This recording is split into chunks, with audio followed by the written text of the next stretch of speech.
बचपन का शौक समझ निक्की के घर वाले उसका एडमिशन फेंसिंग कोचिंग में करा तो देते हैं, पर कुछ सालों बाद वही शौक जब उसका जुनून और सपना बन जाता है तो सब उसके खिलाफ हो जाते हैं।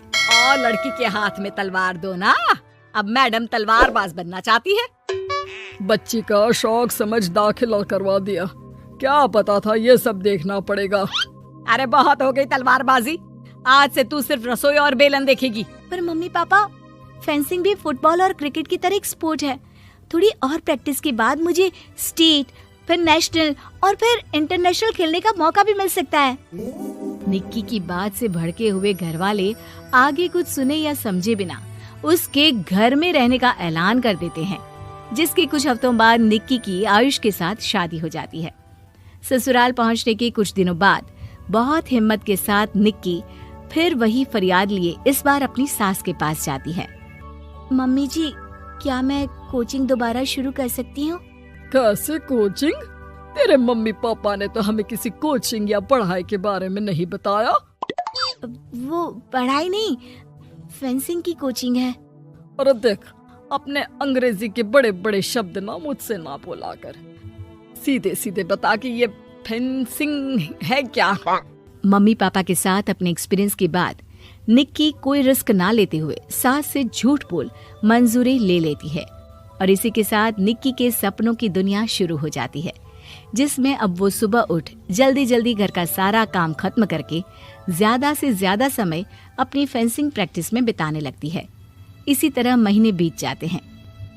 वाओ, आई कांट बिलीव, जो सपना एक बार नामुमकिन लग रहा था, आज मैं उससे सिर्फ 2 हफ्ते दूर हूँ।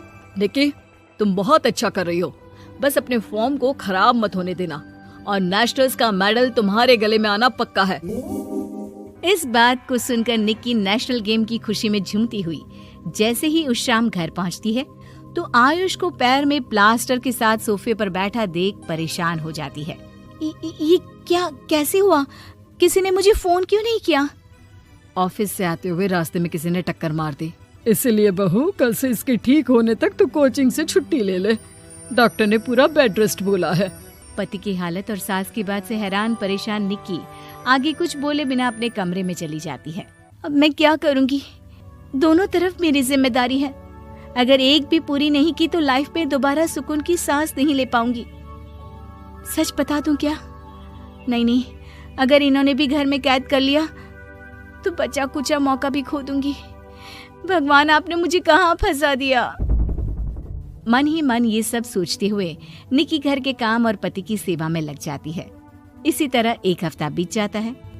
बहुत सोचने के बाद भी जब कोई दूसरा रास्ता नहीं दिखता तो निक्की सबको फेंसिंग की सच्चाई बताने का फैसला करती है और सास और पति के पास आती है। मम्मी, आयुष, मुझे आप दोनों से एक बात करनी है। तुम्हें भी मम्मी की तरह गैस हो गई है क्या? तू भी बूढ़ी औरत की मजाक उड़ा ले। एक दिन जब तेरे बच्चे तेरा मजाक उड़ाएंगे ना तो मैं भी उनके साथ बैठकर हंसूंगी। घर का ये हंसता खेलता माहौल देखकर निक्की आगे कुछ बोल ही नहीं पाती। तभी गोलियां चलने की आवाज सुनकर सब डर जाते हैं और कुछ आतंकवादी घर में घुसकर सबको बाहर निकाल देते हैं, जहां उनके एरिया के बाकी सब लोग भी इकट्ठा होते हैं। कोई किसी भी तरह के होशियारी नहीं करेगा, हमें बस कुछ समय के लिए चुप होने की जगह चाहिए, इसलिए अगर तमीज में रहोगे तो जिंदा बच जाओगे, और अगर मरने का ज्यादा मन हो तो अपना सीआईडी वाला दिमाग चला सकते हो। डर की वजह से कोई इसके आगे कुछ नहीं बोलता। कुछ घंटे इसी तरह आतंकवादियों की कैद में बैठे रहने के बाद निक्की की सास गुस्से में चिल्लाने लगती है। अरे तुम कल मुहों को आम लोगों को परेशान करने के अलावा और कुछ नहीं आता क्या? मैं कहती हूँ, अरे एक एक को मेरी बद्दुआ लगेगी, कोई जिंदा नहीं बचेगा। ये अब क्या कर रही हो मम्मी? सॉरी, वो परेशान हो गई इसलिए कुछ भी बोल दिया। प्लीज इन्हें छोड़ दीजिए, अब कुछ नहीं बोलेंगी। अरे तू डरपोक की तरह इनसे माफी मांग रहा है, कुछ तो अपने पापा के गुण ले लेता। अगर आज वो यहाँ होते तो इतनी देर में सबका गला काट चुके होते। क्या मतलब? नहीं मम्मी, प्लीज दोबारा वही सब शुरू मत करना। आखिर कोई मुझे भी बताएगा कि बात क्या है?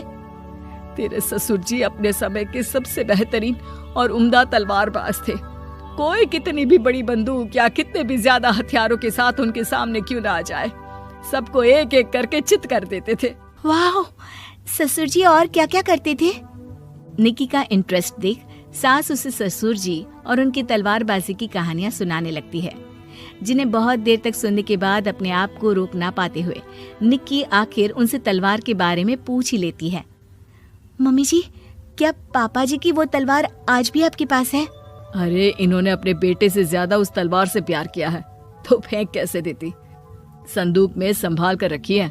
आयुष की बात सुन निक्की की आंखें चमक उठती हैं और वो सब कुछ भूल तलवार निकालने की बात कर बैठती है, जिसे सुन बाकी दोनों की आंखें फट जाती हैं। क्या बोला, जरा फिर से बोल। क्या कहानियां सुनकर तुम भी अपने आप को झांसी की रानी समझने लगी? यही समझ लो कि तुमने झांसी की रानी के साथ ही शादी की है। ओ मोहतरमा, जरा सपनों की दुनिया से बाहर निकल आओ और शांति से बैठ जाओ, आई बड़ी झांसी की रानी बनेगी। माहौल की गंभीरता और सास आयुष का रिएक्शन देख निक्की के पास उन्हें सच्चाई बताने के अलावा और कोई ऑप्शन नहीं बचता, इसलिए वो बिना कुछ सोचे समझे और देर किए उन्हें पूरी सच्चाई बता देती है, जिसे सुन दोनों भौंचक्के रह जाते हैं। और इसी के साथ अगले हफ्ते मुझे नेशनल्स खेलने का भी मौका मिला है, भरोसा कीजिए मैं कर सकती हूँ।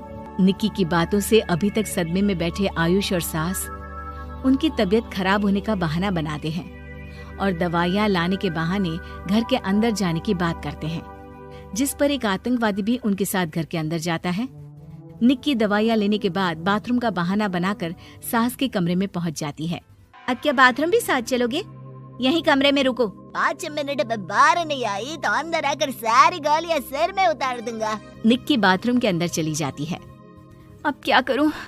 तलवार कैसे निकालूं? मुझे किसी भी तरह इससे छुटकारा पाना होगा। सोच निक्की, जल्दी कुछ सोच। कुछ देर परेशान बाथरूम में इधर से उधर घूमने के बाद निक्की की नजर फर्स्ट एड बॉक्स पर पड़ती है और वो तुरंत उसमें से कैंची निकालकर उसे छुपाते हुए चुपचाप बाहर निकल आती है।